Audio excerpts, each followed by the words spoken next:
اسی لیے میرے آقا صلی اللہ تعالیٰ علیہ وسلم سے سوال کیا گیا تھا، صحابہ نے پوچھا دنیا کی طاقتور چیزوں میں بڑی طاقت والی چیز کون سی ہے؟ ترتیب وار حضور اکرم صلی اللہ تعالیٰ علیہ وسلم نے ارشاد فرمایا لوہا ہے، لوہا بہت مضبوط چیز ہے۔ صحابی نے پوچھا کیا اس سے بھی زیادہ طاقتور کوئی چیز ہے؟ کہا ہاں اس سے بھی زیادہ اگر طاقت آگ میں ہے، کیونکہ آگ لوہے کو پگھلا دیتی۔ پوچھنے والے نے کہا کیا آگ سے بھی زیادہ طاقت کسی میں ہے؟ حضور نے فرمایا ہاں پانی میں ہے، پانی آگ کو بھی بجھا دیتا ہے، پانی کی طاقت بہت زیادہ ہے، سونامی پانی ہی سے تو آتا ہے۔ اور اس کے بعد پھر پوچھنے والے نے کہا کیا پانی سے بھی زیادہ طاقت کسی کی ہے؟ آپ صلی اللہ علیہ وسلم نے فرمایا ہاں دنیا میں سب سے زیادہ طاقت ہوا کے اندر ہے، وہ پانی ہو کہ لوہا ہو کہ آگ ہو، سب کو ہوا اڑا لے جاتی ہے۔ اور ہوائیں جب جوش میں آئیں یا جلال میں آئیں تو بڑے بڑے پہاڑ بھی کھسک سکتے ہیں۔ ہواؤں کی طاقت کا اندازہ تم نہیں لگا سکتے، گھروں کی چھتیں اکھاڑ لیں گی اور لوگوں کو تہس نہس کر دیں گی ہوائیں اگر جلال میں آئیں۔ تو پھر پوچھنے والے نے پوچھا کیا اس سے بھی زیادہ طاقت کسی کے اندر ہے؟ حضور پاک صلی اللہ علیہ وسلم نے فرمایا ہاں ایک چیز میں ہے اور اس سے زیادہ پھر کسی کی چیز میں نہیں۔ پوچھا وہ کیا ہے؟ میرے آقا صلی اللہ علیہ وسلم فرماتے ہیں اس ہاتھ میں ہوا سے زیادہ طاقت ہے جو اللہ کی راہ میں عطا کیا تو دوسرے ہاتھ کو خبر نہ ہو۔ یہ اخلاص والا ہاتھ، اخلاص والا ہاتھ کہ اسے خود خبر نہ ہوئی ہو کہ اس نے اللہ کی راہ میں دیا ہے تو کتنا دیا، کیسے دیا۔ میرے عزیزو یہ اس کو اخلاص کہتے ہیں، یہ خالص اللہ کے لیے دیا، خالص اللہ کے لیے دیا، اس کی طاقت بہت زیادہ ہے۔ اب آپ کو میں وہ نکتہ بھی سمجھا دوں، اولیاء اکرام کی کرامتیں سنتے رہتے ہیں، میاں وہ کیا کھا کر کے اتنی طاقت بنائے تھے۔ غوث پاک رضی اللہ تعالیٰ عنہ بغداد میں بیٹھے ہوں اور دریا میں اگر سیلاب یا طوفان آ جائے اور کشتی بھنور میں پھنسنے لگے تو کئی واقعات ہیں کہ کشتی میں بیٹھے ہوئے مسافروں نے دیکھا کہ غوث پاک تشریف لائے، ان کی کشتی کو سل دیا، سنبھالا۔ جن کشتیوں میں پھٹن تھی یا پانی آ رہا تھا، یہ طاقت کیسے، یہ تصرف کیسے ان کے پاس حاصل ہوا؟ کوئی کھانا پانی ایسا ہے دنیا میں جس کو کھانے کے بعد اتنی بڑی طاقت مل جاتی ہے؟ میرے عزیزو یہ اولیاء کاملین کے پاس جو بھی طاقت تھی وہ اخلاص کی طاقت تھی، وہ جو عمل کرتے تھے وہ خالص اللہ کے لیے کرتے تھے، خالص اللہ کے لیے، اور وہ اپنے آپ کو تک فنا کر چکے ہوتے اللہ رب العزت کی بارگاہ میں۔ اسی لیے میرے عزیزو ان طاقتوں کے سامنے دنیا کی کوئی طاقت ٹک نہیں پاتی، اخلاص کی طاقت۔ آج تم کر کے تو دیکھو، اللہ رب العزت کی بارگاہ میں اگر مخلص ہو گئے تو شیطان جو چیلنج کر کے آیا تھا اللہ کی بارگاہ میں، لَأَقْعُدَنَّ لَهُمْ صِرَاطَكَ الْمُسْتَقِيمَ، مولا میں تیرے سیدھے راستے پر بیٹھ جاؤں گا، جو بھی تیرے سیدھے راستے سے گزرے گا میں اس کو بہکاؤں گا، کبھی دائیں جانب سے کبھی بائیں جانب سے، کبھی آگے سے کبھی پیچھے سے۔ قرآن کی آیت میں بتا رہا ہوں آپ کو، 8ویں پارے میں اللہ نے فرمایا، شیطان یہ چیلنج کیا اللہ سے قیامت تک تو مجھے مہلت دے دے، میں تیرے بندوں کو بہکاؤں گا۔ اور پھر اللہ تبارک و تعالیٰ سے وہ کہتا ہے کہ ان سب کو سیدھے راستے سے میں ہٹاؤں گا، لیکن شیطان نے آخر میں ایک جملہ یہ بھی کہا، مولا یہ جتنے بھی سیدھے راستے پر چلیں گے ان کو بہکا تو دوں گا، الا عبادک منہم المخلصین، مگر تیرے وہ بندے جو اخلاص کے ساتھ تیری عبادت کرتے ہیں ان پر میرا داؤ نہیں چل سکے گا، میں انہیں نہیں بہکا سکوں گا۔ اب اندازہ کرو کہ شیطان جس کے پاس ساری طاقتیں آ جاتی ہیں باطل طریقے سے وقتی طور پر، وہ عاجز آ گیا تو پھر دنیا کی یہ چھوٹی موٹی طاقتیں تمہارا کیا بگاڑ لیں گی؟ اگر اخلاص تمہارے اندر آ جائے، خلوص کی دولت آ جائے، دنیا میں جو کچھ بھی کر رہے ہو سب دکھاوے کے لیے نہیں ہے، کچھ عبادتیں ایسی ہیں جو تمہارے ساتھ راز رہے تمہارے اور تمہارے پروردگار کے بیچ۔ ہر بات کی تشہیر کرنا ضروری نہیں ہوتا کہ لوگوں کی مدد آپ نے کیا تو پیپر میں چھاپ دیا، اور آپ کوئی نیکی کر رہے ہیں تو ضروری نہیں ہوتا کہ ہر چیز کی تشہیر کی جائے۔ ہاں کچھ چیزوں میں حکمت اور مصلحت ہو سکتی ہے کہ لوگوں کو نیکی کی طرف بلانے کے لیے اعلان کیا گیا ہو، لیکن ہر چیز میں نہیں۔ عزیزان گرامی وقار، اخلاص جب کسی کے پاس ہو تو ایک اور حدیث میں آپ کو بتا دوں، بندے جو عبادت کرتے ہیں نا یہاں پر دنیا میں بھی سب کا کچھ نہ کچھ ایک غرض ہے، کچھ نہ کچھ ایک مقصد ہے. آپ نماز کے لیے آئے ہیں یا نیکیاں کر رہے ہیں یا گناہوں سے بچ رہے ہیں تو کوئی تو غرض ہوگی. دو میں سے ایک چیز ہوگی. جہنم کا خوف ہوگا، اللہ کے عذابات سے ڈر لگتا ہوگا، اس لیے نماز پڑھ لیتے ہیں، پوری اپنی صحیح کر لیتے ہیں. یا تو پھر جنت کی نعمتوں کا شوق ہوگا کہ جنت میں جانا ہے، صحابہ تابعین اولیاء کاملین کے پڑوس میں رہنا ہے. یا تو شوق ہے یا تو ڈر ہے. اور یہ دونوں چیزیں بندے کو عبادت کرواتی ہیں. قیامت کے دن کے متعلق حدیث میں ملتا ہے جب بخشے گئے ہوئے لوگ جن کو جنت بھیجا جا رہا ہے، جنتیوں کی بات کر رہا ہوں، عام کی نہیں، تو اس میں 3 کیٹیگری ہوں گی.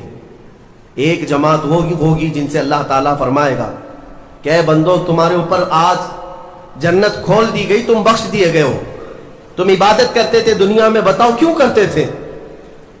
وہ بندے کہیں گے کہ مولا تیری جہنم سے بڑا ڈر لگتا تھا، اس کے عذابات کا خوف تھا، اس لیے ہم عبادت کرتے تھے. رب تعالیٰ فرماتا ہے کہ جس چیز سے تم ڈرتے تھے میں نے آج بچا لیا، جاؤ میری جنت میں.